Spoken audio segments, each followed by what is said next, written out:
Sam stares up at the slowly lightening ceiling and practices her breathing, like the doctor advised her, as she tries to stop her 5 a.m. thoughts congealing into one enormous dark cloud above her head. In for 6, hold for 3, out for 7.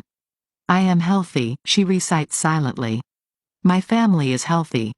The dog has stopped that weeing in the hall thing. There is food in the fridge and I still have a job. She slightly regrets putting in that still because the thought of her job makes her stomach clench again.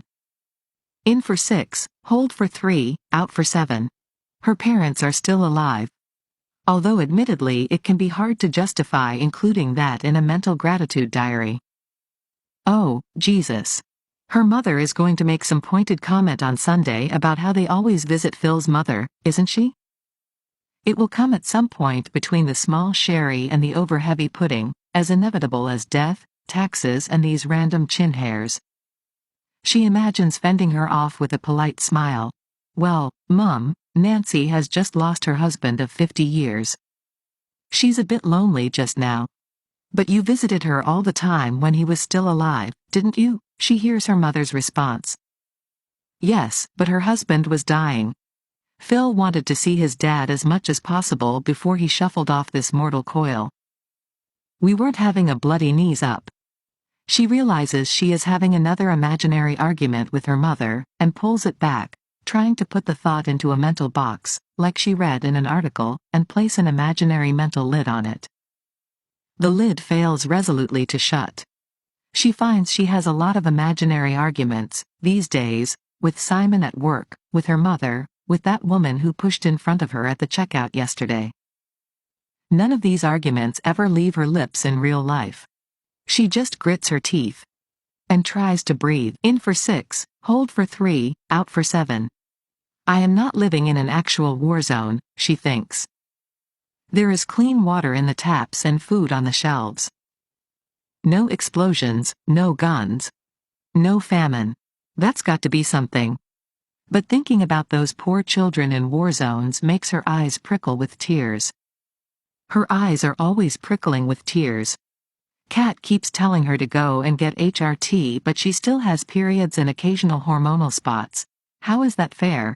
And, anyway, there is no time to book a doctor's appointment. The last time she rang, they didn't have a single one available for 2 weeks. What if I was dying? She had thought. And had an imaginary argument with the doctor's receptionist. In real life, she simply said, "Oh, that's a bit far off. I'm sure I'll be fine. Thanks anyway."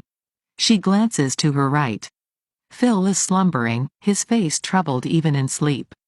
She wants to reach over and stroke his hair, but lately when she does that he jumps awake, looking startled and unhappy, as if she has done something cruel. She folds her hands in front of her instead and tries to adopt a relaxed, even pose. Rest is as good as sleep, someone once told her.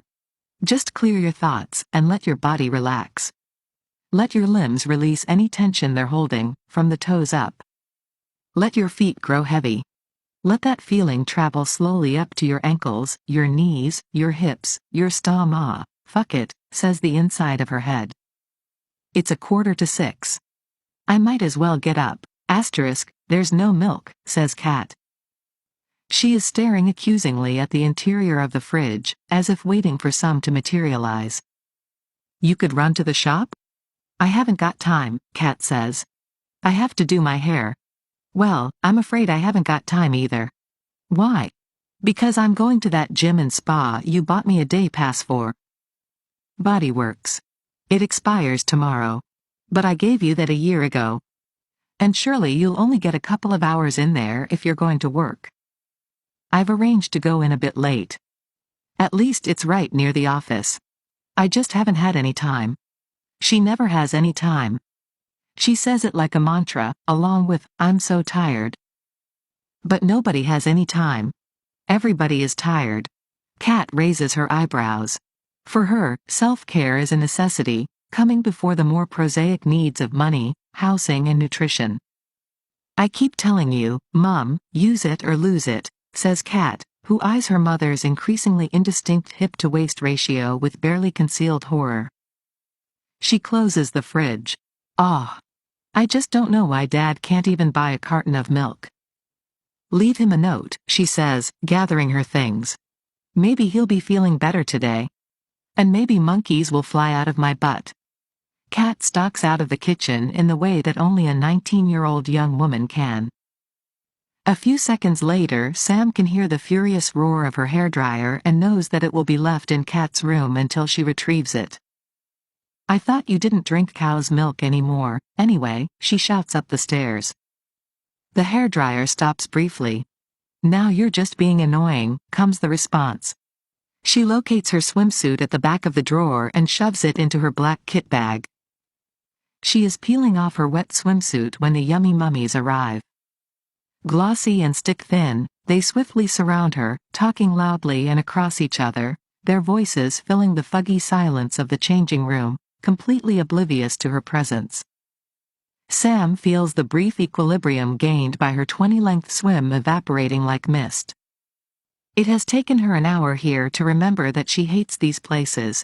The apartheid of hard bodies, the corners where she and the other lumpy people try to hide. She has walked by this place a million times and wondered whether to go in. She realizes that these are the kind of women who leave her feeling worse than if she'd never come in at all. Are you going to have time for coffee afterwards, Nina? I thought we could go to that lovely cafe that opened up behind Space NK. The one with the poke bowls. Love to. Got to be away by 11, though. I'm taking Leonie to the orthodontist. Ams? Oh, God, yes. I need some girl time. These are women with designer athleisure, perfectly cut hair, and time for coffee.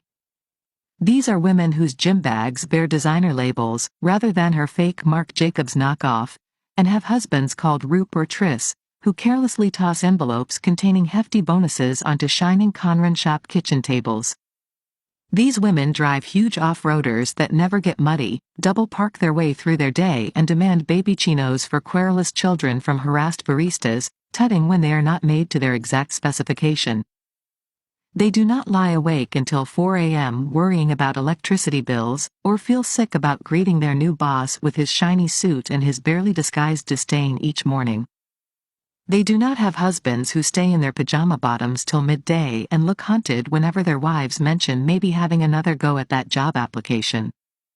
Sam is at that age, the age where all the wrong things seem somehow to stick, fat, the groove between her eyebrows, anxiety, while everything else, job security, marital happiness, dreams, seems to slip effortlessly away.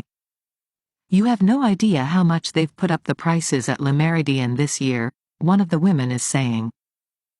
She is bent over, toweling her expensively tinted hair. Sam has to wiggle sideways to avoid touching her. I know.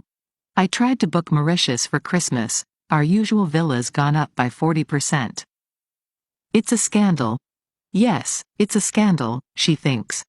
How awful for you all. She thinks of the camper van that Phil bought 2 years ago to do up.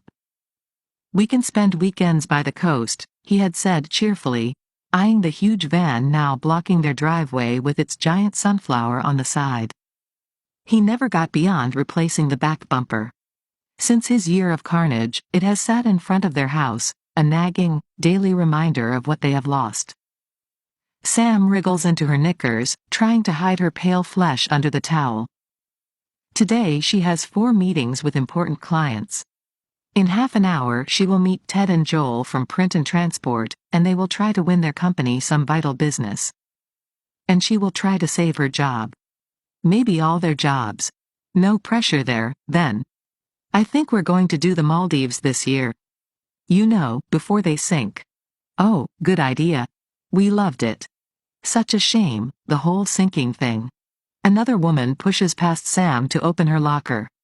She is dark-haired, like Sam, maybe a few years younger, but her body has the toned look of someone for whom hard exercise, moisturizing and buffing are daily occurrences. She smells expensive, like it actually oozes from her pores. Sam pulls her towel tighter around her pale, dimply skin and disappears around the corner to dry her hair. When she returns, they have all gone. She breathes a sigh of relief and slumps onto the damp wooden bench. She thinks she might just go and lie down